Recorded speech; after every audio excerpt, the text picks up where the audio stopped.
You're opposed to marriage and monogamy. I'm not opposed to monogamy in theory or in concept. You think it's impractical, unrealistic? Well, it's fairly unrealistic given the sort of fantasy pressures on people in our society to desire all kinds of things.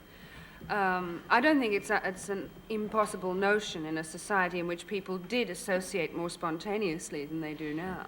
You also, I think, make the point that when you had a life expectancy after a marriage of 15 years, monogamy might have had a chance, but when you have a life expectancy of 50 years after well, you marry... people seem to me to change.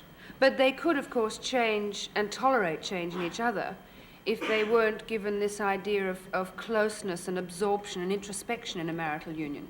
I prefer a more old-fashioned idea of husband and wife as being comrades and, you know, considerate of each other, polite to each other, and not quite so voracious in their relationship. How old-fashioned are you on that? I mean, I assume if David were to discover that his wife and I were meeting behind the swimming pool or something... I would be less than enthusiastic. He would be.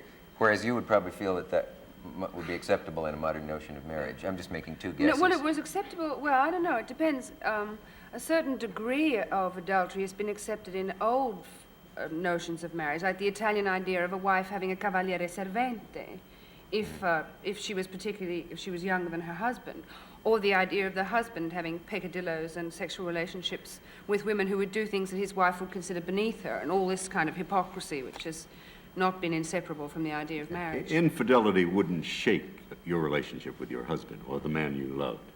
No. His having peccadillos. Would it be yours? Would you throw Joyce out? I refuse to discuss. Well, don't make it personal, then. Would you throw another wife out that you were married to? I'm sorry. I would be damn angry. Yeah. But I mean, what's the... any But would you be angry about breach. being deceived or angry that someone else had enjoyed your wife's body? I would find infidelity on the part of my mate insupportable. Well, you see, I would Insufferable. regard the infidelity as being the lie or the attempt to make a fool of me. I mean, that very often happens in relationships. But don't you describe yourself as a super groupie, as a lady who, for many years, pursued rock stars? And I mean, don't you... I ever pursue you, Paul? Well, it's two separate continents. But in many of the... Groupies don't pursue rock stars. Where did you get that idea from? Well, that's how it works here. Well, I mean, the thing is that the word changed its meaning. Its original meaning was girls who were part of the rock circle, and a lot of the rock stars chased them. So that if you happened to be passing through Chicago and you knew that so-and-so lived there, you would go and spend You think the night infidelity is We square slid and off the question. unworkable? Infidelity is square and Fidelity, square and unworkable in modern marriage? not notionally, but But for you, for example. Would you say it has to do with a man's being egotistical enough to think that, say, his sexual performance is the greatest gift he has to give to a certain woman, and that if that is violated, then... But who violates it? you're Him willing or to she? sacrifice the whole marriage and throw her out as Mr. Suskind would?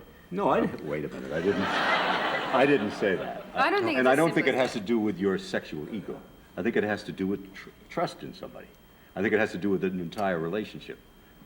Faith in them, in your being married. Then would I be But correct what in would saying happen, that it would... that cannot preclude somebody really discovering that they very much desire another person. The trust comes when they don't tell you about that.